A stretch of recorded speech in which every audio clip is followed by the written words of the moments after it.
আসসালামু আলাইকুম এভরিওয়ান। আশা করি সবাই অনেক ভালো আছেন। আলহামদুলিল্লাহ আমরা ভালো আছি। নতুন আরেকটা ব্লগ দেখার আমন্ত্রণ জানিয়ে আজকে ব্লগটা শুরু করছি। গত ব্লগে আপনারা দেখেছেন আমার কাজিনের গায়ে হলুদের অনুষ্ঠান সম্পন্ন হয়েছে। তো এখন বিকেলবেলা মেহেদির অনুষ্ঠান আরম্ভ হবে। সারাদিন আজকে অনেক বেশি ব্যস্ততায় গেছে। সকালবেলা গায়ে হলুদের অনুষ্ঠানের জন্য রেডি হওয়া, গায়ে হলুদের অনুষ্ঠান সম্পন্ন করতে করতেই 1টা-1:30টার মতো বেজে গিয়েছিল। এরপর একটু বাইরে গিয়েছি, খাওয়া দাওয়া করে বাসায় ফিরতে ফিরতে প্রায় বিকেল হয়েছে। বিকেলে এসে তাড়াহুড়া করে রেডি হয়েছি মেহেদির জন্য। খুব সুন্দর একটা ড্রেস পরেছি। এই ড্রেসটা আমি নিজে ডিজাইন করে বানিয়েছি। সিম্পল বাট খুব সুন্দর লাগছিল। সবাই অনেক তারিফ করছিলেন ড্রেসটার। আপনাদেরকে একটু পরে দেখাচ্ছি আমার মেহেদির ড্রেস, মানে আমার কাজিনের মেহেদিতে পরেছি যে ড্রেসটা আর কি সেটা। তো এদিকে কনেও পার্লার থেকে রেডি হয়ে চলে এসেছে। তো এখন কনের ফটোশ্যুট চলছে আর আমরা সবাই গল্প সল্প করছিলাম, কারণ এখানে আমাদের অনেক কাজিনরাও আছে, প্লাস পরিচিত জনরাও ছিলেন। তো সবাই মিলে গল্প করছিলাম, দারুণ সময় কাটছিল একসাথে। মেহেদির প্রোগ্রাম স্টার্ট হওয়ার কথা ছিল সন্ধ্যা 6টার দিকে। তো স্টার্ট হতে হতে 7টা সাড়ে 7টার মতো বেজে গেছে। আসলে সবসময় মেহেদির প্রোগ্রামগুলো হওয়ার কথা থাকে আর্লি, বাট একটু দেরি হয়ে যায়। তারপরও আজকে কিন্তু এত দেরি হয়নি, টাইম মতোই হয়েছে। আজকে সারাদিন অনেক বেশি ব্যস্ত ছিলাম আর বিকেলের দিকে এত টায়ার্ড লাগছিল, রেডি হওয়ার কোনো এনার্জি ছিল না। তারপরও কোনো রকম রেডি হয়ে চলে এসেছি মেহেদির অনুষ্ঠানে। মেহেদিটা হচ্ছে ছাদে ছাদে খুব সুন্দর করে স্টেজ রেডি করা হয়েছে। আর এদিকে আমার আইয়ুব কিন্তু মাশাআল্লাহ সবার সাথে মিশে গেছে, এজন্য খুবই ভালো লাগছিল। আমি নিজেও এনজয় করছিলাম, আমার ছেলেও এনজয় করছিল। এই 2 দিন তো কারো কাছেই যাচ্ছিল না। আসলে হঠাৎ করে তো সবাইকে দেখে ওইভাবে চিনতে পারে না আর মিশতেও চায় না। আমার আইব শুধু ওর মামাদের কাছেই যায়। তো আস্তে আস্তে সবার সাথেই মিশবে। তো এদিকে কনের পিকচার তোলা হচ্ছে, এই অ্যাঙ্গেল ওই অ্যাঙ্গেল, কত অ্যাঙ্গেল যে ক্যামেরাম্যান দেখিয়ে দেয়। তো ওইভাবেই পিকচারগুলো তোলা হচ্ছে। কনের এখনও এন্ট্রি ওইভাবে দেওয়া হয়নি, জাস্ট প্রথমে কনেকে নিয়ে আসা হয়েছে উপরে। এখন জাস্ট সিঙ্গল কয়েকটা পিকচার তুলে তারপরে আমরা সবাই মিলে উপরে আসবো আর কি, এন্ট্রি হবে। সময়ের পরিবর্তনের সাথে সাথে এখনকার বিয়ে শাদিতে অনেক পরিবর্তন এসেছে। আগের যুগে যখন বিয়ে শাদী হতো কনেদের মুখই দেখা যেত না, এত লাজুক ছিলেন, কাপড় দিয়ে ঢেকে রাখতেন। কিন্তু এখনকার যুগের বিয়ে শাদীতে কনের সেই লাজুক মুখটা তেমন একটা দেখা যায় না, তাই না? আসলে সময়ের সাথে সাথে সব কিছুরই পরিবর্তন হয় আর আমরাও সেই সময়ের সাথে পরিস্থিতির সাথে নিজেকে খাপ খাইয়ে নিই। তবে একটা জিনিস অবশ্যই মানতে হবে, বিয়ে শাদী খুবই স্পেশাল আর যার বিয়ে তার জন্য তো এই দিনটা সব থেকে বেশি ইম্পর্ট্যান্ট। তো ও যেভাবে চায় সেভাবে হওয়াটাই স্বাভাবিক। যাই হোক, অনেক মেহমান চলে এসেছেন। তো আস্তে আস্তে মেহেদির প্রোগ্রাম অনুষ্ঠান আরম্ভ হবে। তো আমরা অলরেডি এন্ট্রি নিয়ে নিয়েছি কনেকে নিয়ে। তো এখন পিকচার তোলা হচ্ছে, ভিডিও করা হচ্ছে, যে যেভাবে পারছে আর কি। আসলে এই জিনিসগুলো স্মৃতি হয়ে থাকবে আর আমার চ্যানেলেও স্মৃতি হয়ে থাকবে এই বিশেষ মুহূর্তগুলা। বিয়ে শাদিতেই দেখা যায় সবার সাথে দেখা হয়, অনেকের সাথেই বছরের পর বছর দেখা হয় না। লন্ডন থেকে যখনই যাই দৌড়ের উপর থাকি, সিলেট থেকে মৌলভীবাজার, মৌলভীবাজার থেকে সিলেট, এভাবেই আমার দিন চলে যায়। তো অনেক কাজিনদের সাথেও কিন্তু অনেক বছর হয় দেখা হয় না। এই বিয়ের মাধ্যমে কিন্তু অনেকের সাথেই দেখা হয়েছে, খুব বেশি ভালো লাগছিল। তো যাই হোক, আমি বলেছিলাম এন্ট্রি হয়ে গেছে, না এন্ট্রি হয়নি, এখন এন্ট্রি হচ্ছে। আবার আমরা এসেছি। তো আমি আর আমার বোন আমরা একই রকম ড্রেস পরেছি আর এই ড্রেসটা জানেন গায়ে হলুদের দিন রাতে আমরা বানিয়েছি, মানে মেহেদির আগের দিন যে গায়ে হলুদ হয়েছিল বিকেলে, তো গায়ে হলুদ শেষে আমরা এই ড্রেসটা বানাতে দিই টেইলার্সের কাছে। শর্ট টাইমে খুব সুন্দর করেই টেইলার্স ড্রেসটা বানিয়ে দিয়েছে। ড্রেসের কালারটা ভিডিওতে ওইভাবে সুন্দর আসছে না, সরাসরি দেখতে ড্রেসের কালারটা আরও বেশি সুন্দর আর পরার পরে আরও বেশি ভালো লাগছিল। আমি থান কাপড় দিয়ে এই ড্রেসটা বানিয়েছি, ওড়নাতে সুন্দর করে লেস লাগিয়েছিলাম। ড্রেসটা খুবই কমফোর্টেবল ছিল আর এটার সাথে খুব সুন্দর লং একটা নেকলেস পরেছি, যেটা আমি অনেক আগে টিকটক শপ থেকে অর্ডার করেছিলাম। আই থিঙ্ক এটাই মনে হয় আমার ফার্স্ট জুয়েলারি টিকটক শপ থেকে অর্ডার করা। তবে এত সুন্দর আর পারফেক্ট ছিল জুয়েলারিটা, এক কথায় খুবই ভালো লাগছে। আর এই যে আমার আম্মা আর আমি একটু ভিডিও করলাম। আসলে আজকে তেমন একটা ভিডিও করতে পারিনি আর আইবের সাথেও একটু দৌড়াদৌড়ি ছিল, কারণ ওই দেখা যায় যে একটু সময় হয়তো ও ওর মামার কাছে থাকে, বাকিটা সময় আমার কাছে চলে আসে। তো সবাই ওকে নেয়ার জন্য ট্রাই করেন, কিন্তু ও তো কারোর সাথে যেহেতু হঠাৎ করে মিশতে সবাইকে চায় না। দেখে এজন্য মিশতে একটু সময় লাগে। আস্তে আস্তে সবার সাথেই মিশে যাবে। তো এখন ফ্যামিলি পিকচার তোলা হচ্ছে, গ্রুপ পিকচার, যারা যারা এসেছেন ওর মেহেদি অনুষ্ঠানে সবার সাথেই ছবি তোলা হয়েছে। আমি আর আমার ছোট বোন আমার আইয়ুবের সাথে সুন্দর করে কয়েকটা ছবি তুললাম, এরপর ফ্যামিলি পিকচার তুললাম। আমার বড় বোনকে অনেক বেশি মিস করছিলাম ফ্যামিলি পিকচারগুলোতে, আপা থাকলে অনেক বেশি ভালো লাগতো, কিন্তু ইমার্জেন্সি একটা কারণে আপা আসতে পারছেন না বা আসতে পারেননি বিয়েতে। খুব তাড়াহুড়া করে আমি রেডি হয়েছি, জানি না কেমন লাগছে।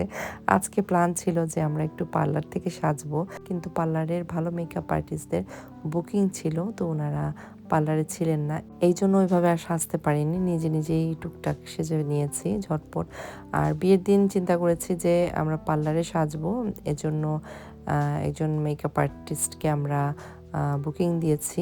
আমার বড় বোনের বিয়ের সময় আর আমার বিয়ের সময় পার্লারে সেজেছি, আর কখনোই আমি পার্লারে ওইভাবে সাজিনি। লন্ডনে সেজেছি, কিন্তু আমার কাছে মনে হয় বেশি হেভি মেকআপে আমাকে মানায় না। আর বাংলাদেশেও আমার তেমন একটা পার্লারে সাজা হয়নি, জানি না এখন পার্লারে সাজলে কেমন লাগবে। যেহেতু আমি টুকটাক মেকআপ করতে পারি, তো সবসময় আমি নিজে নিজেই সাজার চেষ্টা করি। অনেকেই কিন্তু হেভি মেকআপে মানায় না, যেমন আমি আমার স্কিনের যে টোন সেটা জানি, বুঝি, বা আমাকে কিভাবে মেকআপ করলে ভাল লাগবে আমার ফেস সম্বন্ধে আমার জানা আছে। কিন্তু অন্য কেউ যদি আমার ফেসে মেকআপ করে, আসলে অনেক ক্ষেত্রে অনেক কিছুই হয়তো বুঝবে না। এটা নিয়ে আমি নিজেও একটু পেরেশানিতে আছি যে কি করব বুঝতে পারছি না। আবার সকালে একটু রিল্যাক্সভাবে রেডি হব, এটা চিন্তা করলে মনে হয় যে না, পার্লারেই সাজি বা মেকআপ আর্টিস্ট হায়ার করে সাজি, দেখা যাক কি হয় সকালবেলা।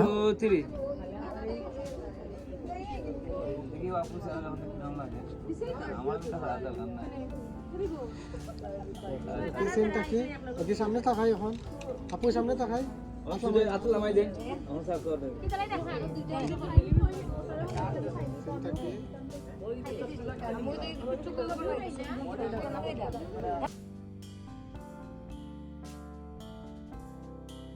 একটা বিষয় আবারও ক্লিয়ার করতে চাই, আপনারা হয়তো কেউ কেউ মনে করতে পারেন রমজান মাসে এই ভিডিও আপলোড দিচ্ছি, এর মানে বিয়ে শাদী হয়তো রমজানে হচ্ছে। আসলে বিয়ে শাদী রমজানে হয়নি, রমজানের আগে হয়েছে। ব্যস্ততার কারণে সময় মতো ভিডিও আপলোড দিতে পারি না, এজন্য ভিডিও আপলোড দিতে একটু দেরি হয়ে গেছে। তারপরও আশা করি আপনাদের কাছে ভালো লাগছে বিয়ের ভিডিওগুলো দেখতে, স্পেশালি দেশের ভিডিওগুলো দেখতে কার না ভালো লাগে। আর আমার চ্যানেলে আপলোড দেওয়ার বিশেষ একটা কারণ হচ্ছে চ্যানেলে মেমোরি হিসেবে থাকবে। চ্যানেলে আপলোড দেই, এজন্য ভিডিও এডিটটা একটু ডিফারেন্টভাবে করি। ওইভাবে ক্যামেরা রোলে থাকলে দেখা যায় অগোছালো থাকে, আর ভিডিওটা যখন আমার চ্যানেলে আপলোড দিই তখন একটু গুছিয়ে সুন্দর করে আপলোড দিই। তো এজন্যই আসলে আপলোড দেয়া। আর আপনারা যারা দেখছেন ভিডিওটা, সবাইকে অসংখ্য ধন্যবাদ ধৈর্য সহকারে আমার কোনো রকম ভিডিও এডিট করে আর কি আপলোড করা ভিডিওগুলো আপনারা যে দেখছেন। তো যাই হোক, এদিকে কিন্তু আমার ভাইয়ের মেয়ে মাইমুনা আর আমার আইয়ুব, মাশাল্লাহ ওরা দুজন বেশ এনজয় করছিল। ওরা দুজন কিন্তু টম অ্যান্ড জেরি, মানে শুধু ঝগড়া করে। কিন্তু ওই দিন মেহেদির দিন কি যেন ওরা বুঝেছে, মাশাল্লাহ দুইজনই অনেক শান্ত ছিল, একজন আরেকজনের সাথে খেলাও করছিল, এক ফাঁকে দেখলাম দুইজন ডান্সও করছে। তো এটা দেখে আসলেই ভালো লাগছে। বাচ্চাদেরকে হ্যাপি দেখলে মায়েদের মনে অনেক শান্তি আসে, তাই না? আমি যখনই বাংলাদেশে যাই, যখন দেখি যে আমার বাচ্চারা হ্যাপি আছে, আমার মনে অন্যরকম একটা শান্তি লাগে। আবার যখন দেখি যে ওরা হ্যাপি না, ওরা বোর্ড ফিল করছে বা ওদের কোনো কারণে ভালো লাগছে না, এটা দেখলে আমার অনেক অশান্তি লাগে। তো এবার তো শুধু আমার আইয়ুবকে নিয়ে এসেছি। আইয়ুব এখনও অনেক ছোট, মানে 2-3 দিন সময় লেগেছে সবার সাথে মিশতে। আর যেহেতু বাংলাদেশে এবার আসার পর থেকে আমি অনেক বেশি ব্যস্ত, দৌড়ের উপর সময় যাচ্ছে, এজন্য খুব ভালো করে যে বসে সেটেল হয়ে সবার সাথে ও পরিচিত হবে এরকম না। দেখা যায় আমার সাথে সাথে আমার ছেলেরও দৌড়ানো লাগছে। এদিকে ছোট সোনামণিরা মিলে সুন্দর করে ডান্স করছে। ব্লু কালারের যে ড্রেস পরা, ও হচ্ছে আমার নিস সামায়েরা। ও খুব সুন্দর করে ডান্স করে, ও আর ওর ফ্রেন্ড। সামায়েরা আমার চ্যানেলের বিগ ফ্যান, যখনই আমি ব্লগ আপলোড করি ও কখনোই মিস করে না, সবসময় আমার ব্লগ দেখে, আর খুব খুশি হয় যখনই ওকে আমার ব্লগে দেখাই। তো সামায়েরা খালামণি, তোমাকে অনেক বেশি মিস করছি। আর এদিকে আমার আইয়ুব সামায়েরার সাথে খুব সুন্দরভাবে মিশে গেছে। সামায়েরা অনেক আদর করে আইয়ুবকে, আর আইয়ুবও কিন্তু অনেক বেশি পছন্দ করে সামায়েরাকে। সামায়েরা খুব লুক আফটারও করে। এখন যে ছোট্ট মেয়েটা ডান্স করছে, ওর নামটা সঠিক মনে নেই, কিন্তু ও সুন্দর করে ডান্স করছিল। আমার কাছে মনে হয় মেয়েটা ডান্স শিখে। ও হচ্ছে আমার কাজিনের নেইবর, এজন্য আসলে আমি নামটা সঠিকভাবে বলতে পারছি না, বাট খুব সুন্দর করে ও ডান্স করছিল। ছোটো বাচ্চারা যখন ডান্স করে আমি একটু অবাকই হই যে এত কিছু ওরা মনে রাখে কিভাবে। যাই হোক, সুন্দর করে ডান্স করলো, অ্যান্ড দেন সবাই মিলে আমরা একটু এনজয় করলাম, দ্যাটস ইট।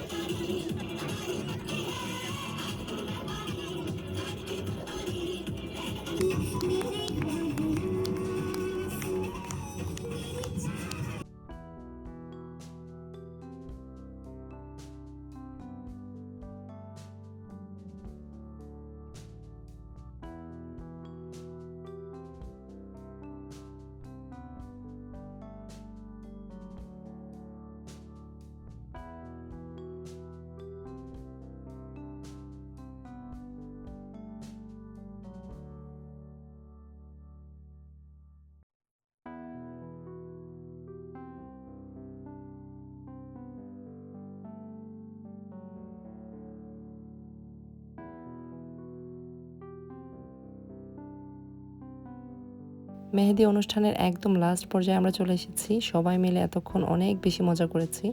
তো এখন মেহেদি পরার পালা। তো এদিকে কনে বসে পড়েছে মেহেদি পরতে, আমরাও সবাই বসে পড়েছি মেহেদি পরার জন্য। কনেকে অলরেডি দিনের বেলা মেহেদি আর্টিস্ট মেহেদি পরিয়ে দিয়েছে, কিন্তু ওইটা ওর তেমন একটা পছন্দ হয়নি। আসলে আমাদের কারোই পছন্দ হয়নি, যেহেতু এত সুন্দর করে মেহেদি পরিয়ে দেয়নি। মেহেদি আর্টিস্টরা কিন্তু অনেক সুন্দর করে পরিয়ে দেয়, বাট কেন জানি ওই দিন যে মেহেদি আর্টিস্টকে হায়ার করা হয়েছে ও এতটা ভালো করে পরিয়ে দিতে পারেনি। তো এদিকে আমাদের এক ভাগ্নি সুন্দর করে মেহেদি পরিয়ে দিচ্ছিল। ও কোনো প্রফেশনাল মেহেদি আর্টিস্ট না, কিন্তু এত সুন্দর করে মেহেদি পরিয়ে দিচ্ছিল আমাদেরকে। আর আমার কিন্তু হাত ভরে মেহেদি পরতে খুব বেশি ভালো লাগে। তবে মেহেদি পরে যে কিছুক্ষণ অপেক্ষা করতে হয় মেহেদি শুকানোর জন্য, সেই অপেক্ষাটুকু আমি করতে পারি না। মানে আমার কাছে মনে হয় আমি একদম রেস্টলেস হয়ে যাই যে কখন ড্রাই হবে অ্যান্ড দেন কালার বসবে। মেহেদি পরা হাত দেখতে আমার খুব বেশি ভালো লাগে। আমার বিয়ের আগে খুব বেশি মেহেদি পরতাম আর সবাইকে মেহেদি পরিয়েও দিতাম। অনেক বছর তেমন একটা প্র্যাকটিস করি না, ঈদে মাঝে মধ্যে মেহেদি পরি, এটুকুই। প্র্যাকটিস না করার কারণে অত ভালো করে আগের মতো আর মেহেদি পরতেও পারি না। তবে কারো মেহেদি পরা দেখলে কিন্তু অনেক বেশি ভালো লাগে।